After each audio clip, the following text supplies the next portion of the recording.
Dans l'histoire du catch, il y a énormément de dream match qui n'ont jamais eu lieu. Quand on pense à toutes les plus grandes stars de la WWE, toute époque confondue, c'est sûr qu'on est libre d'imaginer des folies dans tous les sens. Et soyons honnêtes, la plupart du temps, les matchs qu'on imagine, ils sont simplement impossibles. Et justement, arrivé dans les années 2000, il y a beaucoup de matchs sur lesquels beaucoup de fans ont définitivement tiré un trait. Déjà, tous les matchs qui concernent des catcheurs blessés, voire même décédés, c'est sûr que ça arrivera jamais, mais même sur les matchs qui concernent des catcheurs qui ont quitté la WWF pour rejoindre la WCW, les fans sont nombreux à imaginer qu'ils pourront jamais se produire. Et pourtant, si en 2002 les fans s'apprêtaient à voir revenir Shawn Michaels qu'ils imaginaient définitivement retiré de la compétition, ils ont aussi eu le droit cette année-là au retour inattendu de Hulk Hogan pour construire un match de rêve contre The Rock, qui fait de WrestleMania 18 l'un des shows les plus fous de l'histoire, et sur lequel on va revenir aujourd'hui.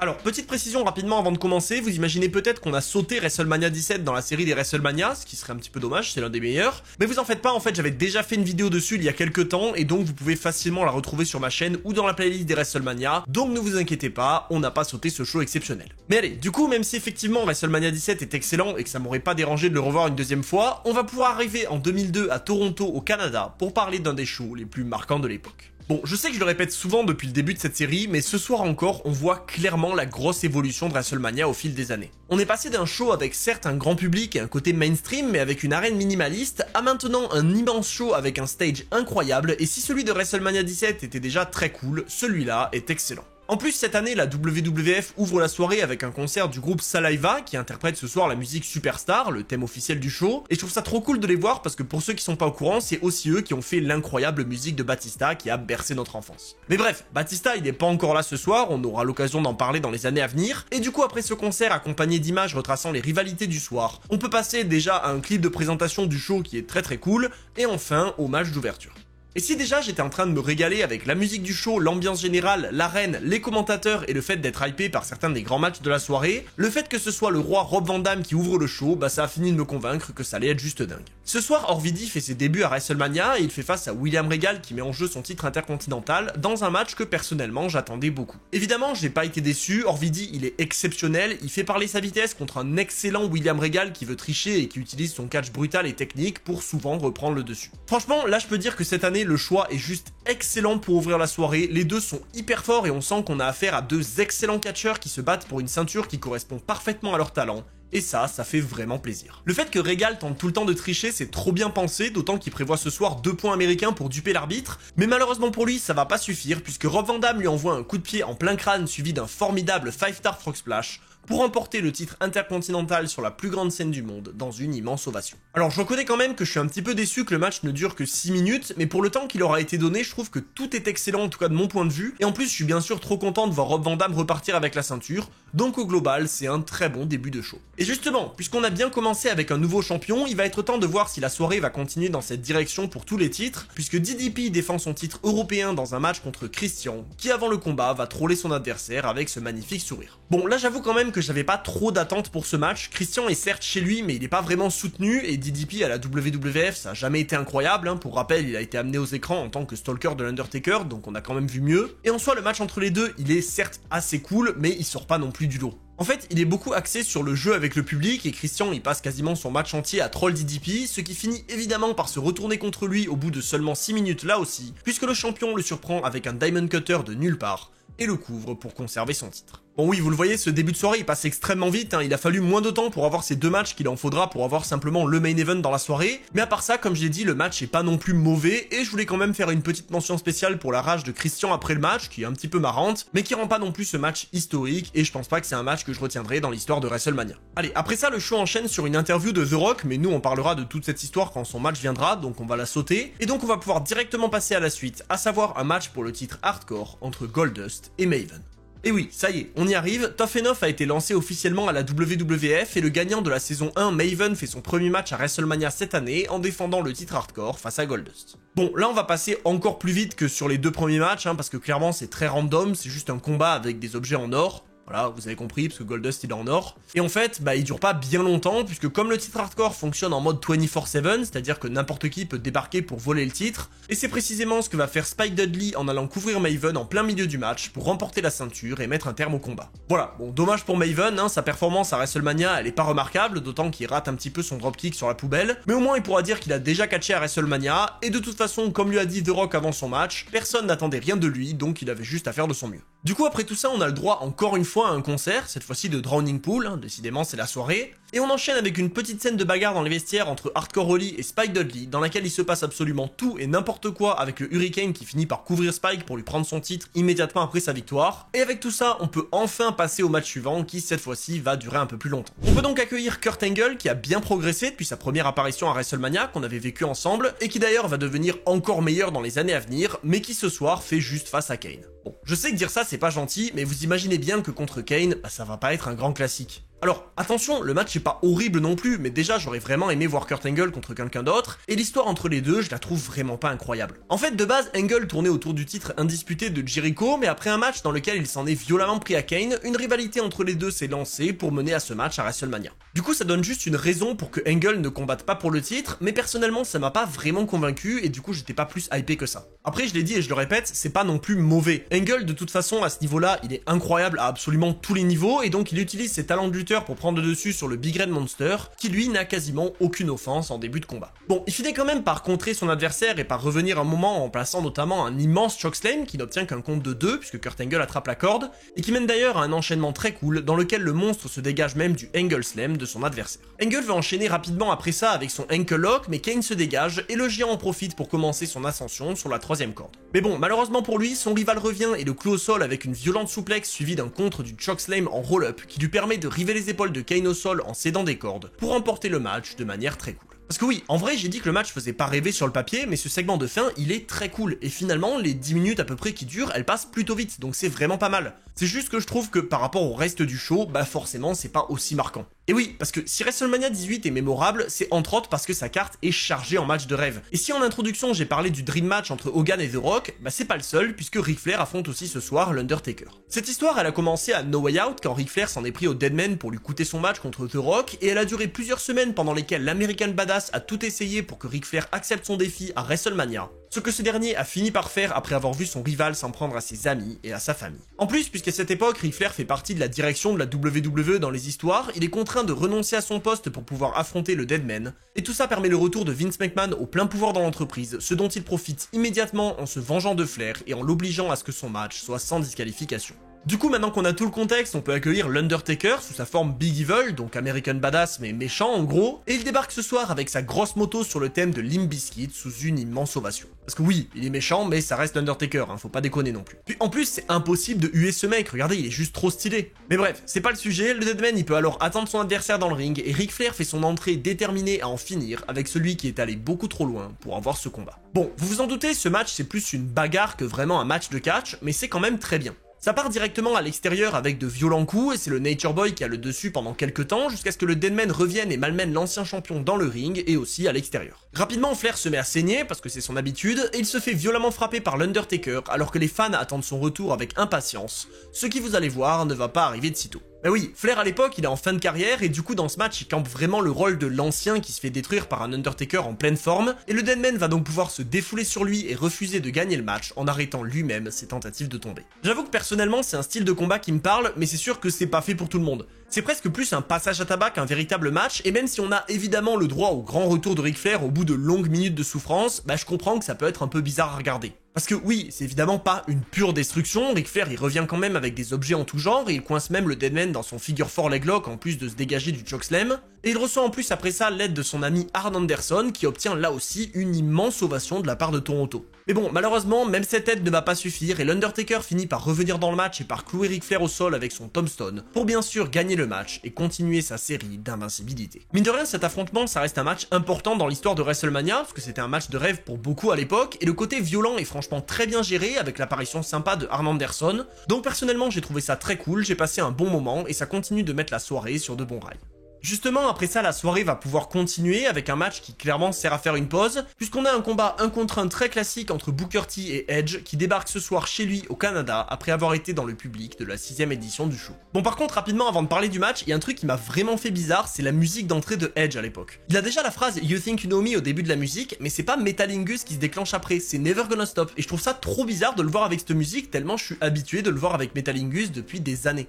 Mais bref, je l'ai dit, ce match on va pas en parler 15 ans, hein, c'est juste un combat de transition avec une rivalité pas hyper développée, puisque de ce que j'ai compris c'est à base de Edge dit que Booker T est pas intelligent, voilà, génial. Et du coup en 6 minutes dans un match plutôt moyen, Edge vient à bout de son adversaire avec un Edgecution pour se régaler avec son public. Oui voilà, en gros ce match c'est juste un cadeau à Edge, on lui donne une victoire devant son public, et au passage on fait un petit doigt d'honneur à la WCW en faisant perdre Booker T pour son premier match à WrestleMania, donc malheureusement c'est encore pas un match qu'on retient énormément. Oui, puis tant que j'y suis à parler des trucs un peu moins importants, on va aussi parler du fil rouge de toute la soirée sur le titre hardcore qui arrête pas de changer de main, hein, puisque Molly Holly finit par le prendre des mains du Hurricane après ce match, et spoiler pour le reste de la soirée, comme ça évitera qu'on y revienne entre chaque combat, Christian finira par lui reprendre pour finalement le reperdre contre Maven à la fin de la soirée. Voilà, comme ça toute cette histoire elle a absolument servi à rien, Maven il revient à SmackDown avec la ceinture, et c'est très bien comme ça. Mais allez, repassons aux choses sérieuses, parce que là il y a un match qui sur le papier paraît juste dingue. Depuis le début j'ai pas arrêté de parler de Dream Match, et si la star de la WWF pendant la Monday Night War c'était Stone Cold, et que celle de la WCW c'était la NWO, les deux n'étaient à l'époque encore jamais rentrés en collision. Et donc ce soir à WrestleMania 18, après des mois de guerre entre Stone Cold et la NWO ramenés aux écrans par Vince McMahon, il était enfin temps de régler les comptes avec un match opposant Steve Austin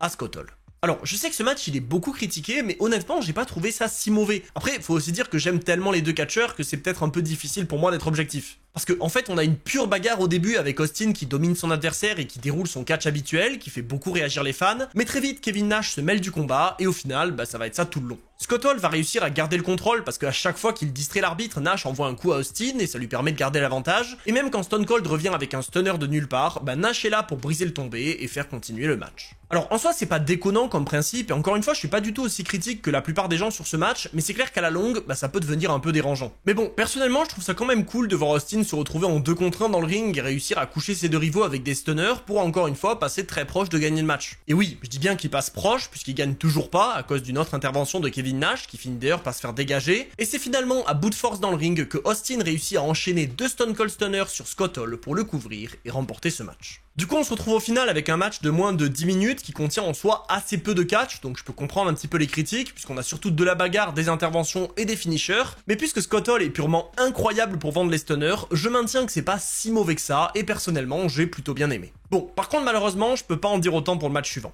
Oui, c'est pas un match court en soi puisqu'il dure un quart d'heure étant donné que c'est un 4-way par équipe à élimination, mais à ce moment-là du show on a déjà vu 7 matchs et il en reste encore 4 parce que la carte est hyper chargée, et du coup j'ai pas trop aimé parce qu'en fait j'attendais juste Hogan contre The Rock à ce moment-là. Bon, je vous rassure c'est pas si nul que ça, hein, mais juste le match c'est un bordel général et les changements sont pas respectés les 3 quarts du temps, et du coup ça devient très vite compliqué de suivre ce qui se passe réellement. Rapidement, les APA se font éliminer après un 3D et les champions se retrouvent à défendre contre les Hardy Boys et les Dudley qui ont régalé les années précédentes avec leur match contre Edge et Christian, mais justement, comme ce soir on n'a pas le droit à un combat du même style, forcément c'est moins intéressant. Du coup, on passera sur le spot de la fessée de Jeff Hardy sur Stacy Keibler et sur les longues minutes de souffrance de Jeff contre les Dudley, et on peut arriver directement à l'élimination de Bubba et Devon qui permet aux frères Hardy de se retrouver seuls contre les champions. Du coup là je souligne quand même qu'on a le droit à une fin plutôt sympa puisque les Hardy Boys déroulent leur classique et passent très proche de la victoire, mais Billy et Chuck reviennent et Jeff se dégage d'un Famouser sous une belle ovation avant de se faire frapper par une ceinture dans le dos de l'arbitre, ce qui cette fois-ci le cloue au sol et permet aux champions de conserver leur ceinture.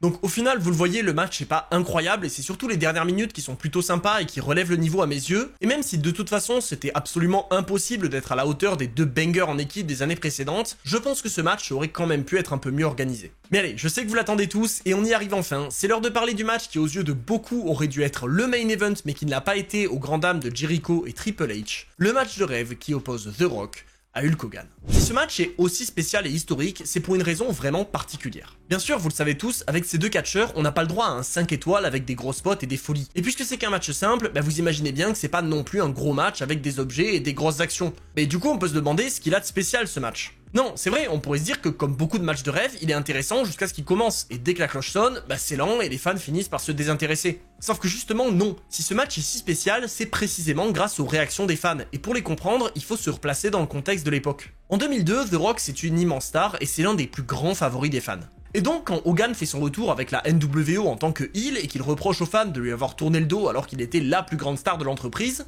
la WWF voit l'opportunité d'organiser un immense match entre deux icônes du catch. Évidemment, le public est aux anges parce que c'est un pur plaisir de voir ces deux immenses noms partager le même ring, et les échanges entre les deux jusqu'à WrestleMania continuent de faire monter l'anticipation et l'attente de tous les fans. Seulement voilà, ce qui aurait dû être un match entre le méchant Hulk Hogan de la NWO et le héros des fans The Rock, avec certes une grosse ambiance mais un match en dessous des attentes, va se transformer complètement, uniquement grâce à la foule de Toronto. Eux qui avaient hué Nash et Hall, les partenaires de Hogan lors de leur entrée, réservent une ovation au Hulkster à son arrivée, et The Rock reçoit lui une réaction mitigée, voire même plutôt négative, à la surprise de tout le monde. Et c'est précisément là que ce match va devenir historique. Face à face dans le ring, sous les champs partagés mais tout de même plus orientés en la faveur de Hogan, les deux icônes se font face dans une ambiance monumentale pour nous offrir l'une des plus belles images et l'un des matchs les plus fous de l'époque. La cloche sonne, le match commence et les premiers contacts sont pris. Hogan prend le dessus et Toronto l'ovationne et scande son nom pour définitivement montrer de quel côté ils sont. Les chants Rocky Suck se font entendre alors que le Hulkster prend le dessus et reprend ses poses habituelles sous une nouvelle ovation. Petit à petit, les deux hommes réalisent ce qui est en train de se passer.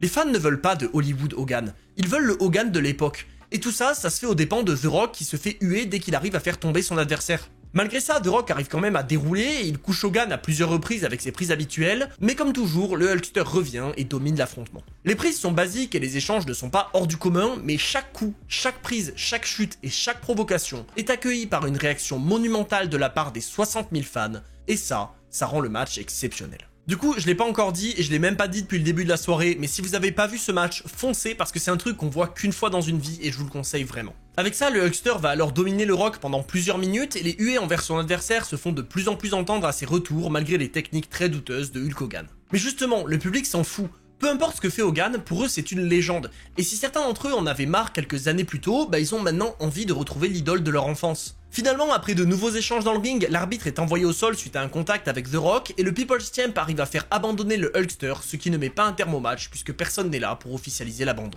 Sans arbitre, Hogan en profite et il envoie un low blow à The Rock suivi d'un rock bottom qui reçoit là aussi une immense ovation et il enchaîne en fouettant son adversaire à coups de ceinture devant un public qui se régale. En fait, ce soir, Hogan peut faire absolument ce qu'il veut, le public ne se retournera jamais contre lui. Et à l'inverse, quand The Rock reprend le dessus et fouette Hogan, son comportement est rejeté par la foule, qui le hue copieusement. Mais tout ça, c'était encore rien. Et oui, vous avez pas rêvé. Tout ce qu'on a vu là, ça a beau être très cool, mais on n'a toujours pas vu la plus grosse réaction du public pendant ce match. Parce que alors que The Rock a le dessus et qu'il cloue Hogan au sol avec son rock bottom, le Hulkster se dégage au dernier moment pour choquer les fans, et sous une ovation titanesque, il revient avec son Hulk Up. Les droites s'enchaînent sous les cris des fans, le Big Boot est envoyé sur The Rock et la descente de la cuisse est placée, et malgré tout ça, The Rock réussit encore à se dégager, et le public exulte. Hogan n'y croit pas mais il doit y revenir. Il renvoie son Big Boot et tente une fois de plus sa descente de la cuisse, mais cette fois-ci, Rocky esquive. Sous les huées des fans, The Rock envoie 2 rock bottom au Hulkster et il va en finir avec son People's Elbow qui reçoit cette fois-ci une belle ovation. Et donc enfin, le coude du Rock vient se planter dans la poitrine de Hulk Hogan et le People's Champ peut enfin couvrir son rival pour remporter cet affrontement et conclure ce match historique.